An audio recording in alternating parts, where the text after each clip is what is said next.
से बैठे हैं उन सभी के लिए स्पेशल वीडियो है। कहानी ये है कि क्या आप में से जो बहुत सारे लोग हैं ना, उनकी ये पहली वैकेंसी होगी। हालांकि इसमें एज अब की बार बढ़ी है, 25 तक हो गई है, पहले 22 तक होती थी। तो बहुत से ऐसे लोग हैं आप में जो पहली बार इस वैकेंसी में बैठेंगे, पहली बार एग्जाम देंगे। और बहुत से ऐसे होंगे जो कई बार, ज्यादा बार उन्होंने एग्जाम नहीं दिया होगा, एक या दो। आप में से कुछ चौधरी हुआ करते थे। चौधरी मतलब वो वाले चौधरी नहीं, वो वाले की जिनको सब कुछ आता है लेकिन उनका हुआ नहीं, उनकी एज पूरी हो चुकी। तो वो नेता लोग तो खैर आपके कंपटीशन से बाहर हो गए। तो आप लोगों को मैं बहुत ही छोटे भाई की तरह एक चीजें समझा रहा हूं, छोटे भाई बहन जैसे, कि देखो, जब भी आपको अपना लक्ष्य, अपने जीवन में कुछ भी तय करो कि मुझे इस दिशा में जाना है, मुझे ये करना है, या कि भाई मुझे दिल्ली पुलिस कांस्टेबल बनना है, छोटी मोटी जॉब नहीं है। बात यह है कि आप कम से कम खुद को अपने पैरों पर, अपने दम पर काबिल होना चाहते हैं, आप अपने आप को साबित करना चाहते हैं। उसकी शुरुआत आप कहीं से करो, आप कांस्टेबल से करो, आप एक चपरासी से करो, आप ग्रुप डी की पोस्ट से करो, आप कहीं से शुरुआत करो। बात यह नहीं होती कि आपने किस पोस्ट से शुरुआत की, जज्बा इस बात का होता है कि क्या आपने अपने पैरों पर खुद खड़े होने की ठानी, क्या अपने माँ बाप की छांव से निकलकर खुद धूप को सहने की शक्ति है, क्या आप खुद को साबित करना चाहते हैं। बहुत कम चुनिंदा लोग होते हैं जो पहले अपने आप को साबित करना चाहते हैं, अपना लक्ष्य चुनते हैं, दूसरा उस लक्ष्य को पाने की कोशिश नहीं करते, उस पर जी जान लगा देते हैं। और यही लोग तीसरे लोगों की कैटेगरी में आते हैं जो लक्ष्य हासिल करते हैं। तो आप लोग अगर ये सोच रहे हो कि हाँ भाई मुझे इस वैकेंसी में अपना नंबर लाना है, आप बात जानते हो बच्चा, पहले क्या होता था, पहले दौड़ भाग होती थी, फिजिकल होता था, उसमें लाखों फिजिकल देते थे, कई लाख, उसमें से कुछ लोगों को निकाल के वो लोग एग्जाम लेते थे, जितने लोग फिजिकल क्लियर करते थे। अब की बात पहली स्टेज पर ही आपका रिटन एग्जाम है, बच्चे बहुत सारे, पहली स्टेज पर रिटन एग्जाम है, तो जाहिर सी बात है आपका कंपटीशन बढ़ जाता है। जब आपका कंपटीशन बढ़ जाता है तो आपको ये सोचना है, आपको ये नहीं सोचना कौन है। जैसा यदि आपके सामने एक ऑप्शन में दूं कि भाई आप क्या पसंद करोगे, कि आपके 100 में से 50 नंबर आए, आप ऑप्शन ए चूज करोगे, या आप 100 में से 70 आए, या आप ये चूज करोगे 80 आए, या आप ये चूज करोगे कि आपके 100/100 आए। तो आप मुझे बताइए कि आप ज्यादातर लोग इनमें से कौन सा ऐसा ऑप्शन है जिसे आप चुनोगे।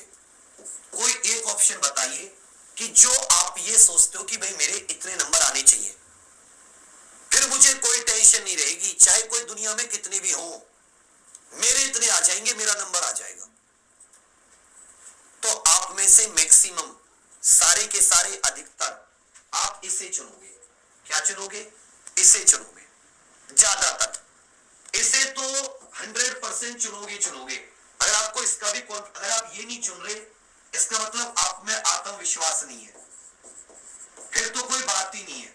अगर आप ये नहीं चुन पा रहे हो तो फिर आप में आत्मविश्वास, और कोई ये ना कहे कि ओवर कॉन्फिडेंस भी हो सकता है, क्योंकि कॉन्फिडेंस में ओवर तो एक उपसर्ग की तरह लगता है। पहले तो खुद पर विश्वास, फिर लगता है आत्मविश्वास या ओवर विश्वास। पहले विश्वास, और जिसको है ही नहीं उसके आगे कुछ लगा दो, पीछे कुछ लगा दो, क्या फायदा होगा उसको लगा के। तो इस भर्ती को पहली और आखिरी बना दो। जो लोग लगातार कई भर्ती देख चुके हैं वो लोग भी इसको आखिरी बना दो अपना। ऐसा इस तरीके से मेहनत करो, इस तरीके से मेहनत करो कि जैसे ये जान दांव पे लग रही हो, ये आखिरी है, इसके बाद मेरे पास कुछ नहीं होगा सिवाय निराशा के, सिवाय खुद पर गुस्सा करने के। जितने लोगों ने पहले दिया था कोई भी एग्जाम, उनसे आपके आसपास कोई लोग हो या आप ही हो, आप दोस्त, आप कमेंट में देखना, जिसने कोई ना कोई एग्जाम पहले दे चुका हो, उसका नंबर नहीं आया हो, और आप में से यदि वो कमेंट देख रहा हो, सुन रहा हो, तो आप ईमानदारी से, बिल्कुल आपको कसम, एकदम सच्ची बात बताओ कि जब आप एग्जाम हॉल से बाहर निकलते हो, एग्जाम हॉल से बाहर, आपको तभी पता चल जाता है कि आपका आएगा या नहीं आएगा। पता चल जाता है, नहीं चल जाता है। और यदि आपने ऐसे प्रश्न देखे कि आप यदि थोड़ी तैयारी और कर लेते, थोड़ी और अच्छे से तैयारी कर लेते, थोड़ी और अच्छे से, तो आप 10-20 नंबर, 5-10 नंबर और बढ़ा सकते थे। मतलब जो तैयारी नहीं करते ना, वो एग्जाम हॉल से बाहर निकलकर परेशान होते हैं, खुद पर गुस्सा करते हैं, और नहीं तो रिजल्ट आने के बाद में तो गुस्सा करते ही करते हैं। मतलब वो खुद ये जान लेते हैं, खुद अपने आप को बताना चाहते हैं कि गलती मेरी है, स्वयं की। लेकिन वो गुस्सा 3 दिन रहता है, 4 दिन रहता है, फिर भूल जाते हैं, फिर उसी पटरी पर चल देते हैं, पुरानी पर। उनमें से कुछ होते हैं जो खुद को बदलने का, अपने तरीके को बदलने का ठान लेते हैं, कोई बात नहीं, इस बार निकल गया ओलंपिक, 4 साल बाद फिर आएगा, लेकिन आएगा गोल्ड मेडल।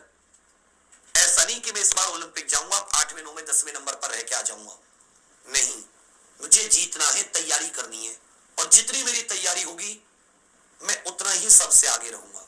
तो आप इस कैटेगरी में नहीं आओगे अगर आप पहले से तैयारी करोगे। इसलिए में आ जाते हैं हम जैसे न जाने कितने लोग आपको समझाते रहते हैं, सबसे शुरुआत से आपके घर वाले, कि बेटी ये कोई 1-2 लोगों का खेल नहीं है कि जहां तुम हो, तुम्हारे दोस्त है, बस तुम ही लोग दौड़ रहे हो। यहां इतने लोग दौड़ रहे हैं लाखों की संख्या में कि कब उनके पैरों के नीचे आके दब जाओगे, आपके नंबर इतने कम रह जाएंगे, पता नहीं चलेगा। तो आपको उनमें शामिल नहीं होना, उनसे आगे रहना है। जब उनसे आगे रहोगे, उनसे ज्यादा नंबर रखोगे, कोई तुम्हें नहीं दबा सकता। ये जंग है, और इस जंग में जीत अंत में उसी की होगी जो आज से शुरुआत करेगा, शुरू से